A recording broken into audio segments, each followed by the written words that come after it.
Leaders don't shape AI adoption through policies. They shape it through the signals that they send. Now, a few weeks ago, I created this video here, which may come across as quite skeptical about artificial intelligence and what it means for procurement. And some people, when you're watching this, you might think I'm contradicting myself, and I don't think I am, because while I'm quite skeptical of organizations that are rushing into the use of AI without thinking, I'm equally skeptical of organizations that are creating so much uncertainty that people feel they have to experiment in secret, and neither is good leadership. And let me explain what I mean by experimenting in secret. I bet you, if you lead a team, then you are likely to have employees who are using tools like ChatGPT, Claude, Gemini in their personal lives, and they are experimenting using it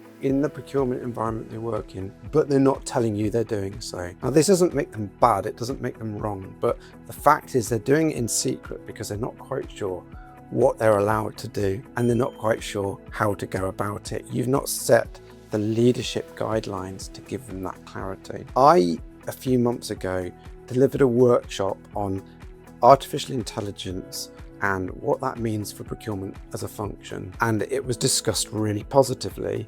And it was all about AI is the future. I looked around the room and it was very clear that people were probably already using ChatGPT, but the leadership signals from that presentation, so the director of procurement that was in the room was very much saying, yes, AI is important, we need to be learning about it, but it's not for now. I don't want any of you experimenting with it right now. It was almost became like a tick box exercise. The leader in the room was saying, we're going to have this talk from Tom on the future of procurement and AI, but I'm not going to allow you to use AI in the day-to-day. It's not for now, this is a problem for the future. And it gave really mixed messages. If I asked every member of your team, am I encouraged to use AI responsibly, would everyone give me the same answer? That's the question you should be asking yourselves. If not, there's probably a leadership communication problem. Let me paint the picture here.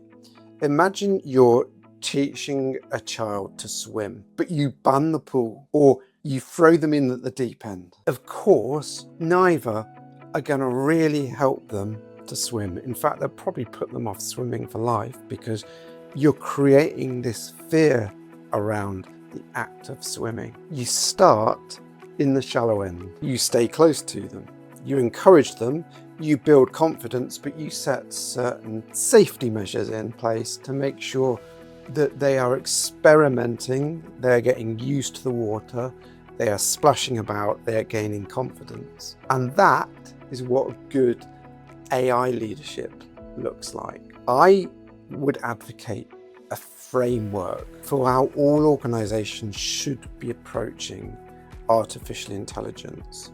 It's called my permission, protection, and progress framework. And let me explain each one. Permission. You should be giving your teams permission to use AI, removing the fear, encouraging curiosity. You should be actively encouraging your teams to do so.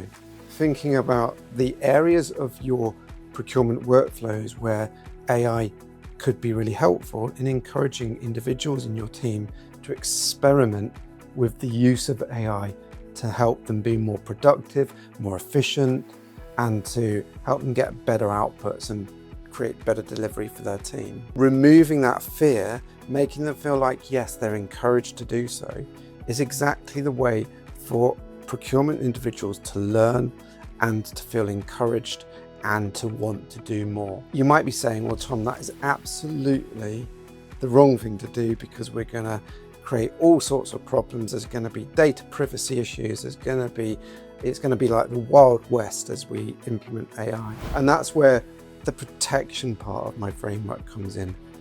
Create clear guardrails. I'm not talking about a policy, but clear guardrails. What are your team allowed to do? Where is experimentation safe? So it could be, for example, clear guardrails around not using confidential internal data. It could be around certain areas of the workflow that are protected from the use of AI. Certainly confidentiality in terms of rules around what is confidential data and what isn't will really help give that clarity. And obviously we need to think about compliance as well in terms of what are our compliance obligations. Now this can be really, really simple. I don't advocate for creating a policy around the use of AI. I advocate for creating one simple PDF, one summary, one-page document that summarizes, gives clear guardrails, gives clear guidance around confidentiality and clear advice around the compliance obligations an individual has. And you need to position that in a way that encourages people to use AI, but gives them a framework within which they can work safely. And I always advocate for freedom within a framework. And then progress.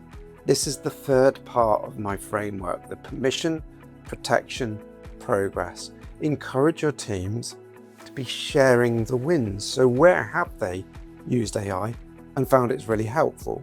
Because you can guarantee currently that if your team are using AI in private, in secret, and they're finding success from it, but they're fearing using it because they're not sure whether they're allowed to, they're not sharing some wins which could really be spread across the team, across the organization, sharing best practice that could be really improving the environment and really making progress within your teams. So encourage people to share their progress, learn together. Perhaps every team meeting there's a 10 to 15 minute discussion around good use cases of AI that someone's found this week. Perhaps just a dedicated session every month around AI and its adoption and where we think we could be using this to move procurement forward within the business and keeping improving. So it's iteratively improving.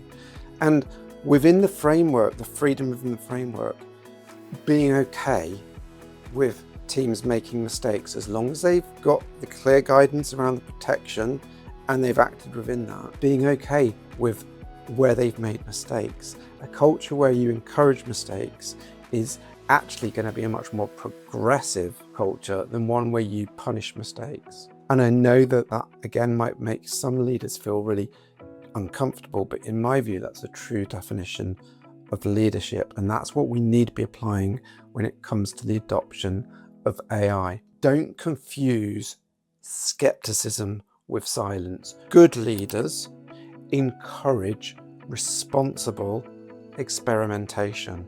And that's where the sweet spot is when it comes to artificial intelligence. So of course, everything that I said in this video around my skepticism of AI applies simply because of the speed with which we are sleepwalking into the world of artificial intelligence. If we just slow down and use my framework, the permission, protection, and progress framework within our organizations, then maybe artificial intelligence can be the good thing which really makes a difference this year and next year to your organization. People are already using AI. We're using it in our day-to-day. I've just been on holiday, and yes, unfortunately, a lot of the time we were using AI to find out about the district we're in, how to get somewhere, the best restaurants. And of course, I know that AI was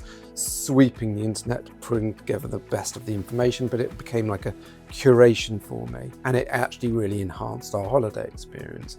And you can bet that if me, Mr. Skeptic on AI, is using it, then lots of people in your organization are using AI very, very secretively. And what you need to do is to bring that out into the open. So the question isn't whether your team are using it, it's whether they'll use it openly where others learn together, or privately because they're unsure how you'll react. And that's the culture leaders create. And this is why I think this isn't an AI challenge. This isn't an artificial intelligence question. It's a leadership question. Your AI is a really important part of your procurement journey, but don't confuse skepticism with silence. Make sure that you are setting the right framework within your organization to ensure that we are moving forward at the right pace with AI, we're encouraging experimentation, and we're delivering AI in a way that will help the organization and help move procurement forward. I'd love to learn more about your thoughts on AI, how you're adopting it within your organization, and whether you agree with anything I've said. And don't forget, by the way, I have a newsletter here that you can subscribe to find out more about procurement, to get 1% better at procurement every week. And I would love you to sign up there.